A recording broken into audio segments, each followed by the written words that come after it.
Praise the Lord. கர்த்தருக்கு ஸ்தோத்திரம். தேவனுக்கு மகிமையாக தேவனுடைய பிள்ளைகளே, தேவனுடைய உறவு நமக்கு ரொம்ப முக்கியமாக இருக்குது. தேவனுடைய வார்த்தையில் நம்ம ஒவ்வொரு நாளும் கற்றுக்கொண்டு தேவனோடு கூட உறவாடுங்கள். தேவனோடு கூட உறவாடும் போது தேவன் நம்மளோடு கூட ஒரு பெரிய காரியங்களை அவர் செய்ய வல்லவராக்கிறார். கர்த்தருடைய பிள்ளைகளாக இருக்கிற நாம் நிறைய நேரங்களில் நிறைய விதமான காரியங்களை மரணத்தை கண்டு பயப்படுங்க. மரணம் வந்தால் தாங்க தெரியுண்டு. மரணம் வரும்போதெல்லாம் முகம் நாடிகள் வேறுபட்டு, மரணம் வரப்போதுன்னா அவங்க பேச்சு மாறிடும். அவங்க வாழ்க்கையில் சிரிப்பு என்பதே பார்க்க முடியாது. ஒரு வியாதி உள்ளே வந்தோடனே அவருடைய முகம் பாருங்கள் வேறு மாதிரி மாறி, நான் செத்து போகிறேன், என் நாட்கள் குறிக்கப்படுகிறது. ஒரு சிலருக்கு பாருங்கள் ஒரு குறிப்பிட்ட நாளை குறிப்பிட்டாங்க, இன்னும் ஒரு மாதம் தாங்க இருக்க போகிறீங்கன்னா அந்த ஒரு மாதத்துக்குள்ளே அவங்க பேசுகிற பேச்சு, அவங்க என்ன நீங்கள் செஞ்சாலும் பேச்செல்லாம் எப்படி தெரியுமா இருக்கும்.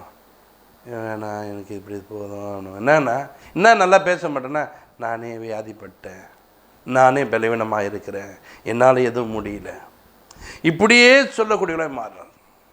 ஒரு மனிதனோட பேசுகிறேன், அந்த மனிதன் நல்லா தான் இருக்கார், ட்ராக்ஸ் கொடுத்துன்னு வரும்போது கூட ஐயா என்னால் முடியலையா, என்னால் முடியலையா, என்ன திரும்ப திரும்ப முடியலன்ற, சாப்பிட்டியா, சாப்பிட்டீங்க. அப்போது அதில் சாப்பாட்டில் சைடிஷ் எல்லாம் சொன்னேன், இதெல்லாம் சாப்பிட்டியாண்ணா, சாப்பிட்டீங்க. அதெல்லாம் தின்ன முடியுது, கேட்டானா சொல்ல முடியலன்ற. பலவீனம் தன்னை பலவான் என்று சொல்வான் என்று வேதம் சொல்லியிருக்கே, நீ அதை செய்ய மாட்டேற. திரும்ப முடியலன்னு சொல்லக்கூடாது, நல்லா பலமாக இருக்குன்னு சொல்லு அப்படின்னு. அப்போ சொல்லும்போது அந்த வார்த்தையை சொல்ல ஆரம்பிக்கிறார். இப்படி சொன்னால் சுகம் கழிச்சிடும், இப்படி சொன்னால் பலம் கழிச்சிடும், முடியலன்னு சொன்னால் முடியாமல் போயிடுவேன். ஏன் அதை சொல்லி முடியாமல் போகிறதுக்கு? தேவனுடைய வார்த்தைகளை சொல்லு, தேவனோடு கூட ஐக்கியப்படு, தேவன் உன்னை வழிநடத்துவான். அப்போ அப்படி சொல்லி அவரை நடத்தினேன். தேவ பிள்ளைகளே, இன்றைக்கு ஹாஸ்பிட்டலில் போகும்போது நான் நிறைய பேரை பார்ப்பேன், அவர்களுக்கு மரண பயத்தினாலே அவருடைய பேச்சு, அவருடைய செயல்கள் எல்லாம், என்னை விட்டு போயிடாதீங்க, என் கூட இருங்க, நான் இப்படி இருக்கேன்னுவாங்க. நல்லா கவனிங்க, மரணத்தை கண்டு பயப்படாது. கிறிஸ்தவர்களே, நான் இங்கே மரிப்பேனால் தேவனோடு கூட நித்திய காலம் நான் வாழப்போகிறேன். தேவ உறவு எனக்கு இருக்கிறது, தேவனுடைய வழிநடத்தல் எனக்கு இருக்குது. அவர் என்னை ரட்சித்திருக்கிறார், அவருடைய பிள்ளையை என்னை மாற்றியிருக்கிறார். நான் இங்கேருந்து போவேனா, நான் தேவனோடு கூட இருப்பேன் என்பதை நீங்கள் விசுவாசிங்க. கர்த்தருடைய பிள்ளைகளே, இன்றைக்கு பாருங்க, அப்படியேப்பட்ட ஒரு காரியங்கள் ஒரு மனிதன்கிட்ட இல்லாத ஒரு சூழ்நிலை. வேதத்தில் ஆதியாம் புஸ்தகம் 5ஆம் அதிகாரத்தில் 24ஆம் வசனத்தை நீங்கள் வாசிங்க. அங்கே நீங்கள் பார்க்கும்போது அந்த இடத்துல பாருங்க, ஏனோக்கை குறித்து பேசப்பட்டிருக்கு. ஏனோக்கு தேவனோடு கூட சஞ்சரித்தான் என்று. அவன் 365 வருடங்கள் அவன் வாழ்ந்திருக்கிறான். கவனிங்க, 300 வருடம் தேவனோடு கூட சஞ்சரிக்கிற ஒரு மனிதனாய் மாறி இருக்கிறான். இப்படி சஞ்சரிப்பு, அவன் தேவனோடு கூட எடுத்துக்கொள்ளப்பட்டவனாய் மாறிவிட்டான். தேவ உறவில் அவன் நிலைத்திருக்கிறான். இந்த தேவ உறவு ஏன் எனக்குள்ள இல்லை? நான் இன்றைக்கு இருந்தாலும் என் தேவனோடு கூட நான் இருக்கிறேன். ஒரு சில பரிசுத்தவான்கள் மரித்தார்கள். அந்த பரிசுத்தவான்கள் மரிக்கும்போது அவருடைய சாட்சியை நான் கேட்பேன், அவ்வளோ மேன்மையாக இருக்கும், அவ்வளோ சந்தோஷமாக சொல்லுவாங்க. ஏன் அழுறீங்க? தெய்வத்தூதர் வரார், என்னை எடுத்துக்கொள்ள போகிறாங்க, சந்தோஷமாக இருங்க. இவங்களும் சிரிச்ச முகத்தோடு பேசுவாங்க. சொல்லிக்கொண்டு இருக்கிற நேரத்தில் மரித்தவர்கள் உண்டு. அவளை தேவதூதரோடு போனாங்க. பாருங்க, அவங்களுக்கு நல்லா தெரியுது நான் இப்போது மறிக்கப் போகிறேன் என்று மனமகிழ்ச்சியாக இருக்கிறார்கள். ஆனால் ஒரு கூட்டம் இருக்கப்போ, எப்பா என் பக்கத்தில் வாப்பா, அப்பா எங்கூட இருப்பா, அப்பா நான் மறிக்க போகிறேன்ப்பான்னு சொல்லி இவன் சாவத்தில் நம்ம குடும்பத்தை சாவடிச்சிட்டு போயிடுவான். அப்படியாப்பட்ட ஒரு கூட்டம் இருக்குது. அந்த கூட்டமாய் நாம் இருக்கக்கூடாது. கர்த்தருடைய பிள்ளைகளே, நான் தேவனோடு கூட சஞ்சரிப்பதனாலே தேவன் நீ எனக்கு வேண்டும் என்று எனக்கு எடுத்துக்கொண்டார். தேவனுடைய அன்பு அது. தேவன் நம்ம மேலே வைத்த அன்பு அது. ஒரு மனிதனை தெரியும், ஒரு டூரிஸ்ட் கைடாக வேலை செய்தார். அவர் பாருங்கள், வெளிநாட்டு வரை கொண்டு வந்து சுற்றி காண்பிப்பதே வேலை. அப்படி ஒரு வெளிநாட்டுக்காரங்களை சுற்றி காமிக்கும் போது அவர்கள் அவர் மேலே ஒரு அன்பு வைத்து, அவரும் அவர் மேலே அன்பு வைத்து, அந்த அன்பு வேறு மாதிரி போயிடுச்சு. அந்த அன்பிலே வாழக்கூடியவளாய் மாறினார்கள். அந்த அன்பு அவளுக்கு கிடைச்சிச்சு. இந்த அன்புக்குள்ளே போனவங்க நீங்கள் ஒரு காரியத்தை நீங்கள் புரிந்துக்கணும்.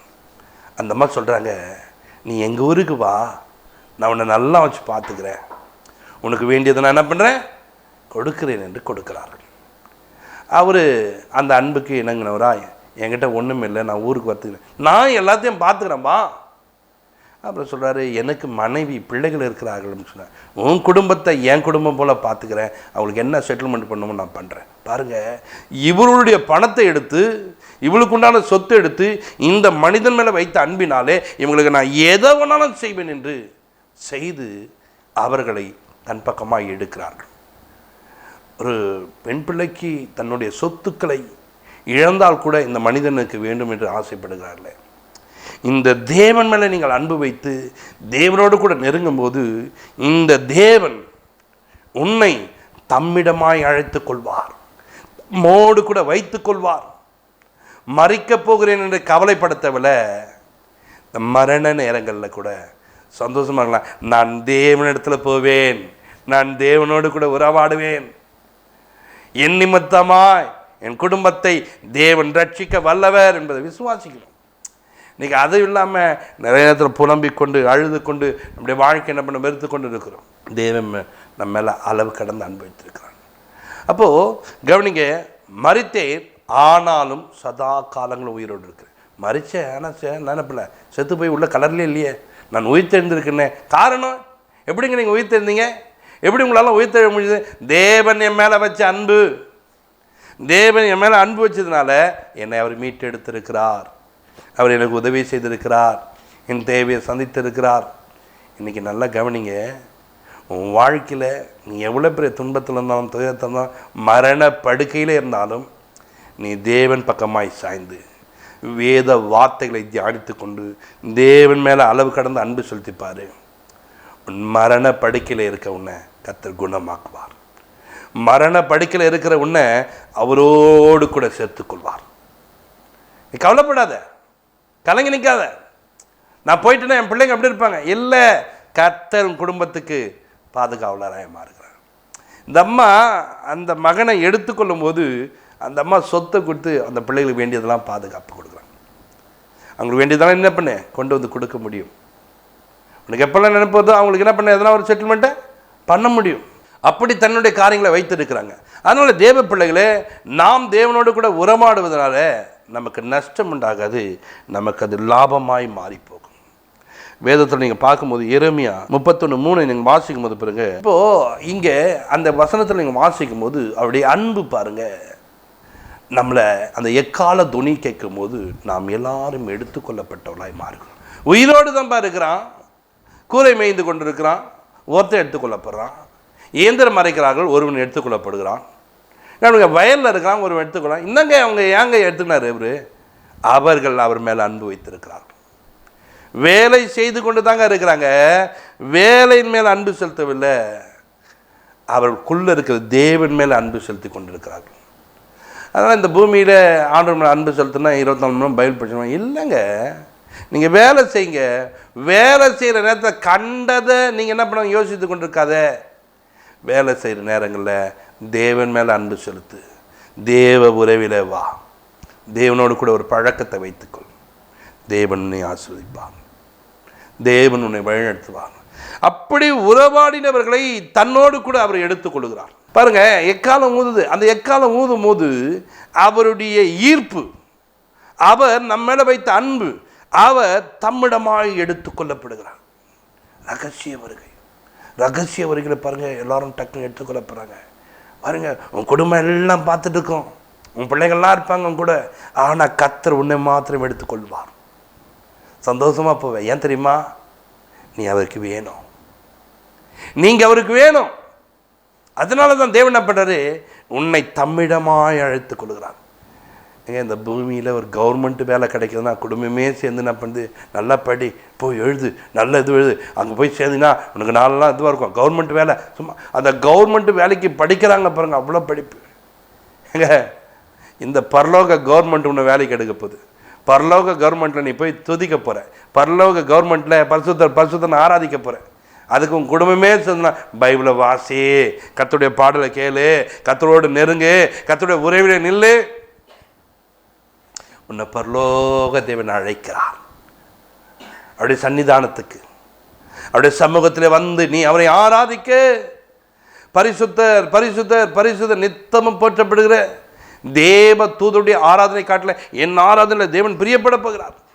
எவ்வளோ சந்தோஷமாக என்ன பண்ணலாம்? ஐயோ மறிச்சு போகிற குடும்பமே துக்கத்தில் வந்துடுறீங்க. அம்மா, தேவனிடத்தில் போக போகிறோம், தேவ உறவுக்கிட்ட போக போகிறோம். தேவனுடைய உறவில் நீங்கள் ஒரு வீட்டில் சும்மா பரலோகமே என் சொந்தமே பாட்டு பாடு. இன்னும் காலையில் இந்த பாட்டு பாடுறீங்க, காலையில் இந்த பாட்டு பாடுறீங்க. ஏன் பாடினேன்னா பரலோகம் என் சொந்தம் தானே, அதை எப்போ பார்க்க போகிறேன் ஆசைப்படுத்து நல்லது தானே. ஆனால் அந்த பாடல் எங்கே பாடுறோம், எப்போ பாரு அந்த இடத்துல பாடுறதுனால இந்த பாட்டு பாடணும் அவங்க பயம் வந்தது. சும்மா ஒரு காரியங்களை போய் சொல்லி அப்படி சும்மா பாடினேன். ஐயா என்ன எந்த பாட்டு பாடுறீங்க, ஏன் செத்து போடணும் பயமாக இருக்குதான்னு கேட்டேன். இல்லை ஐயா காலையில் என்ன நான் சொன்னேன், தேவனுடைய உறவுக்குள்ளே வரணும். இது அந்த இடத்துல பாடுனாலும் அந்த பாடல். ஆனால் இந்த பாடல் பாருங்கள், தேவனு இன்ப இயேசு ராஜாவை நான் பார்த்தல் இது கூட பாடுறாங்க. ஆனால் இது நம்ம சபையிலையும் பாடுறோம், மற்ற இடத்துலையும் பாடுறோம். ராஜாவை பார்க்கணும், மகிமையில் அவரோடு கூட இருக்கணும் என்பதை ஆசைப்படுகிறோம். அப்போ தேவனுடைய பிள்ளைகள் நான் இன்னைக்கு மறிச்சா கூட பரலோகம் போவேன் வாயில் சொல்கிறாங்க கண்ணே, அதுக்கு என்ன ஆயத்தமாக இருக்கணும். ஏனோக்கை நீங்கள் பாருங்கள், தேவனோடு கூட சஞ்சரிக்கிறார். சஞ்சரிக்கிற மனிதனை தேவன் தம்மிடமாய் இழுத்து கொள்கிறார். 300 வருடம் ஒரு மனிதனாலே சஞ்சரிக்க முடியுமானால் ஏன் உன்னால் முடியாது? இருக்க போகிற காலங்களிலே தேவனோடு சஞ்சரிக்க கற்றுக்கொள். தேவனுடைய உறவு நமக்கு ரொம்ப முக்கியம். இந்த பூமியிலே எப்பொழுதும் குடும்பத்துக்காக ஓடிக்கொண்டு, குடும்பத்துக்காக வாழ்ந்து கொண்டு 24 மணி நேரமாக குடும்பத்தை குறித்து யோசனை. குடும்பத்தை அவ்வளவாய் நேசித்த வாழ்க்கையில் நீ மறித்த உடனேயும் சாவை எப்போ எடுக்கிறாங்க, அதாவது வராங்க 4 மணிக்கெலாம் எடுத்துருவோம். எடுத்து உன்னை டக்குன்னு என்ன பண்ண உள்ளே போட்டு குழியில் போட்டு புதைச்சிட்டு அழுகெல்லாம் நிறுத்திட்டு சோறு சாப்பிட்டு உட்காந்துப்பாங்க. இதுக்கு இவனுக்கு என்ன, இவங்களுக்கு 24 மணி நேரம். ஒரு தெய்வம் உனக்காக காத்துனே இருக்கிறாரு, ஒரு தேவன் உனக்காகவே காத்துனுக்க. என் மகன் எப்போ வருவான், என்னை ஆராதிப்பான், என் கூட வந்திருப்பான், நான் அவன் கூட எப்போ இருக்க போகிறேன் அப்படி என்பதை ஆசைப்படுகிறான். அதனால் கர்த்தருடைய பிள்ளைங்க, இந்த பூமியிலே வாழக்கூடிய நாட்களிலே உங்கள் வேலைகளை செய்யுங்க, உங்கள் வேலைகளை செய்யுங்க, உங்கள் குடும்பத்தை பாருங்கள். ஆனால் தேவன் பக்கமாய் திரும்புங்கள், தேவ உறவில நில்லுங்கள். தேவனுடைய பிரசன்னம் நமக்கு வேணும், தேவனுடைய உறவு நமக்கு வேண்டும், தேவனோடு கூட இருக்க ஐக்கியம் வேணும். தேவன் மாறாத அன்பு நம்ம கூட இருக்கு, அந்த அன்புக்குள்ள வாங்க. ஏசாயா 41:10 சொல்றாரு, பயப்படாதே பயப்படாதே. இந்த பயப்படாதுன்னு சொன்னவர் அதோடு நிற்கிற படிச்சுட்டா, நான் கூடவே இருக்கிறேன்னு சொன்னார். எங்கே இருக்கிறார்? என் கூட இருக்கிறாருங்க, என் கூட தாங்க இருக்கிறாரு. இந்த தெய்வம் பாருங்கள், நம்மளை விட்டு போகவே இல்லை, என் கூட இருக்கிறார். எங்கள் பரலோகத்தில் வேலை இல்லையா? உலகத்தில் எத்தனையோ மனிதர் இருக்கிற, அவங்க கூடலாம் அவருக்கு நேரத்தை செலவு பண்ண மாட்டாரா? அவரை நேசிக்கிற பிள்ளைகளை விட்டு அவர் பிரிவதே இல்லை. நான் கூட இருக்கிறேன். யோசுவாவை பார்த்து அப்படி சொல்லுகிறார், மோசையை பார்த்து அப்படி சொல்லுகிறார், நான் அவன் கூட இருக்கிறேன், நான் உன்னை விட்டு விலகுதில்லை, உன்னை கைவிடுவதில்லை, நான் உன்னோடு கூட இருக்கிறேன். மோசையோடு கூட இருந்தது போல யோசுவாவே கூட. அப்போ யார் அவர் விட்டு விலகத்தில் தெரியுங்களா? ஒரு மனிதன் தேவனை நேசிப்பதும், தேவன் மேலே அளவு கடந்த அன்பு செலுத்துவதும், அந்த மனிதன் பாருங்க தேவ உறவிலே நிலைத்திருக்கிற மனிதனை அவர் கூட இருக்கிறாராம். இன்றைக்கு அவர் கூட இருக்கிற நேரங்களை விட மற்ற காரியங்களோடு நேரங்களை நாம் அதிகமாக செலவிடுகிறோம், மற்ற காரியங்களை அதிகமாக நேரத்தை நாம் கொடுக்கிறோம். அப்படிப்பட்ட நேரங்களை கொடுக்காதபடிக்கு நீங்கள் தேவனிடத்தில் உங்கள் நேரங்களை செலவிட கற்றுக்கொள்ளுங்கள். தேவ உறவு நமக்கு ரொம்ப முக்கியம், தேவனுடைய பிரசன்னம் நமக்கு முக்கியம், தேவனோடு கூட ஐக்கியம் நமக்கு முக்கியம். அப்படி நீங்கள் மாறும்போது உங்கள் தேவன் உங்களை ஆசீர்வதிப்பார். இன்றைக்கு நான் தேவனோடு கூட இருப்பதுக்கு என்கிட்ட என்ன இருக்குது, நான் என்ன தகுதி உள்ளவனாக இருக்கேன்? ஒன்றும் இல்லைங்க, தேவனை ஸ்தோத்திரிங்க. வேலை சொல்லுங்கள்ல உள்ள ஸ்தோத்திரம் பண்ணினே ஒரு வேலை செய்யுங்க. தேவன் செய்த வேலை நினைவு கூறுங்கள். தேவன் எப்படியெல்லாம் ஆசீர்வதிக்கிறார், தேவன் எப்பொழுது சுகம் கொடுக்கிறார், தேவன் எப்படி வழிநடத்துகிறார் என்பதை எண்ணி பாருங்கள். உள்ள ஒரு வேலை நடக்கட்டங்க, கை நப்பின அதனுடைய வேலையை செய்யட்டும், கண்கள் அதனுடைய வேலையை செய்யட்டும். மனதுக்கு மாத்திரமே ஒரு வேலை கொடுத்து அந்த மனது தேவனை நேசிக்கூடிய ஒரு மனதாய் மாற்றுங்க. கர்த்தர் செய்த நன்மைகளை நீங்கள் நினைத்து பாருங்கள். எப்படிங்க நினைத்து பார்க்கறது முடியலைங்க? ஒருத்தன் திட்டினா மாத்திரம், ஒருத்தன் கடினப்பட்டு பேசினா மாத்திரம் உன் மனசு சொல்லினே இருக்குல்ல, அவன் எப்படி பேசிட்டான், ரொம்ப வேதனையாக இருக்குது, எனக்கு ரொம்ப கஷ்டமாக இருக்குது, சொல்லுதா இல்லையா? இதை நீங்கள் தேவையில்லாத யோசிப்பதை விட தேவையான வசனங்களை, தேவையான வார்த்தைகளை நீங்கள் என்ன பண்ண வேண்டும்? உங்களுக்குள்ளே சொல்ல வேண்டும், உங்களுக்குள்ளே பேச வேண்டும். அப்படி வசனங்களை பேச பேச பேச பேச அவருங்க கூடவே இருப்பான். சொல்ற திகையாதே திகையாது, நான் என்ன பண்ண போகிறேன் எப்பா, நான் உங்களுக்கு கூட தான் இருக்கிறேன், நீ திகையாதப்பா, அதில் பயப்படாதுன்னு சொல்லிட்டா. எப்படி பயப்படாமல் இருக்குது? என் கூட தெய்வம் இருக்காங்க, நான் ஏன் பயப்படணும்? மரணத்தை கண்டு பயப்படுத வேலை, வியாதியை கண்டு பயப்படுத வேலை, பாடுகளை கண்டு பயப்படுத வேலை, துக்கத்தை கண்டு. ஆனால் பயம் நம்மளை ஆண்டு கொள்ளும். ஆனால் கர்த்தருடைய பிள்ளைகளே, அந்த பயத்திலிருந்து விடுவிக்க என் தெய்வம் என் கூடவே இருக்கிறார் என்பதை எண்ணுங்கள். கர்த்தர் உங்களை ஆஸ்வதிப்பார். ஜெபிப்போம். பரலோக பிதாவே, உமக்கு நாங்கள் நன்றி செலுத்துகிறோம். இப்பொழுது எங்களை தாழ்த்தி அர்ப்பணிக்கிறோம். பரிசுத்த ஆவியானவரே, இப்பொழுதும் ஆண்டவரே, நம்முடைய பிள்ளைகள் எந்த பயத்தில் இருந்தாலும் அந்த பயத்திலிருந்து வெளியே வர தேவன் என்னோடு கூட இருக்கிறார் என்பதை அறிந்து கொண்டு தேவனோடு கூட உறவாடுகிற பிள்ளைகளாய், தேவனோடு கூட அதிக நேரங்களை செலவிட பிள்ளைகளாய் கர்த்தர் மாற்றி ஆசீர்வதிக்கப்பட்டு கைசொல்லும் பலப்படுத்துங்க, பெரிய காட்சிங்க. இயேசு கிறிஸ்துவின் ஜெபத்திற்கு நல்ல பிதாவே, ஆமென்.